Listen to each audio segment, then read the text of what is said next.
Hi, I'm Patrick from 7-Bit Wonders, and today we're solving the problem Subsequences Summing to Sevens from USACO 2016 January contest in the Silver Division. The main topics of today's video are prefix sums and algebra. In short, the problem starts with Farmer John's and cows which are standing in a row, each cow being assigned an ID number. We are then tasked to find the largest consecutive group whose IDs sum to a multiple of 7. Clearly, since n could go up to 50,000, we cannot brute force all possible consecutive groups or subsequences, so we need to come up with something smarter. Our only starting point would be understanding how the sum of IDs being a multiple of 7 could be rewritten in an easier way. So let's get to the drawing board.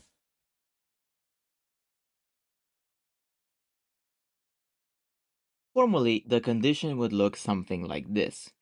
The sum from I equal to RL to R of A of I is divisible by 7, where L and R represent the starting and end points for a valid subsequence. This can be further represented in the form the sum from I equal to L to R of A of I is equal to 7k, where k is an arbitrary integer. If we define prefix of k to be the sum of the first k elements, then we would get that the sum from I equal to L up to R of A of I can be rewritten as prefix of R minus the prefix of L minus 1. Then, substituting what we know, we would get prefix of R minus the prefix of L minus 1 is equal to 7k. By applying modulo 7 over this equation, we find that prefix of R minus prefix of L minus 1 is congruent to 0 mod 7. In other words, prefix of R will be congruent to prefix of L minus 1 mod 7. So what does this mean exactly? Suppose we keep a dictionary with the prefix sums as key and the first position where it was recorded as the value.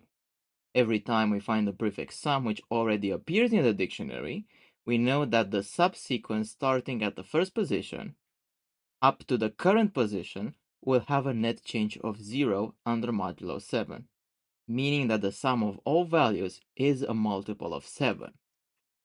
As such, the answer we'll be looking for is the largest distance found between all recorded pairs of indices where the sum of all elements is a multiple of 7. So let's look at the example and try to piece everything together to see that we understood the process. So this is array A and its prefix sums. Let's apply mod 7 to the prefix array. Remember, prefix of R was congruent to the prefix of L minus 1 under modulo 7. So this is why we need to apply modulo to the prefix array. After we do that, we have this updated prefix sums. So let's try and traverse it. We are now at position 1. The first sum is 3. We look in the dictionary and we see that we don't have 3, so we add it. So we found 3 and its first position where we found it is 1. So we add 3, 1. We are now at position 2. We have not seen 1 yet, so we can add it to the dictionary. We first found 1 at position 2. We move on. We go to position 3. We have not seen 2, so we add it to the dictionary. So we add 2 and its position where we first found it, 3. Now we're at position 4. We have already seen 1, and we first saw it at position 2. So we found a subsequence where the sum of all elements is a multiple of 7. And now let's calculate the distance. The distance d1 would be 4 minus 2, which is 2. Let's move forward. We're now at position 5. We have already seen 3, so we can calculate the new distance. Distance d2 is going to be 5 minus 1, which is 4. Good. Now we're at position 6.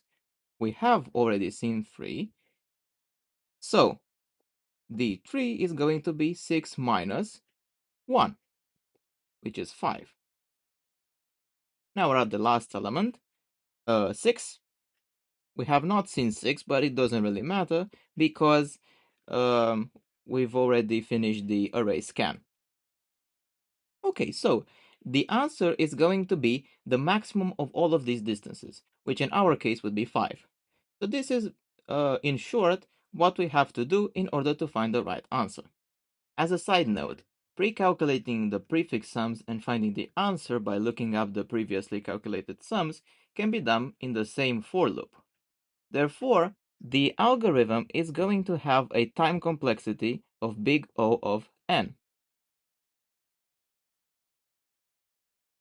Because we need additional space to keep the prefix sums, we also have a big O of n space complexity. And this is the best we can do for this problem.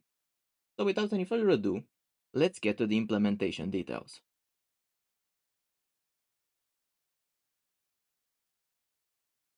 So let's solve the problem. We have an ID and the dictionary. Also, there is one edge case we should discuss. There is one particular case where the whole array and all its elements will sum up to a multiple of 7. So, to account for this, we should set dict of 0 to be 0. This will ensure the fact that we don't lose this case and that we calculate the length properly. So, let's read the ID. The sum is going to be the sum plus ID, remember, modulo 7.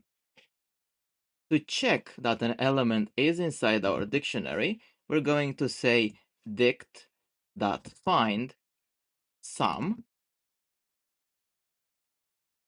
dictionary .end.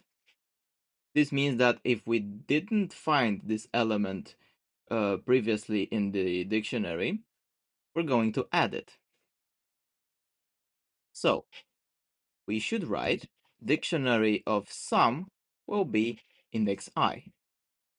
Otherwise, the answer is going to be the maximum of answer and I minus dictionary of sum.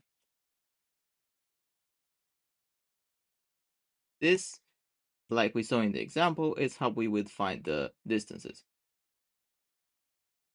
And that's it. Let's see how many points we get. So let's send it.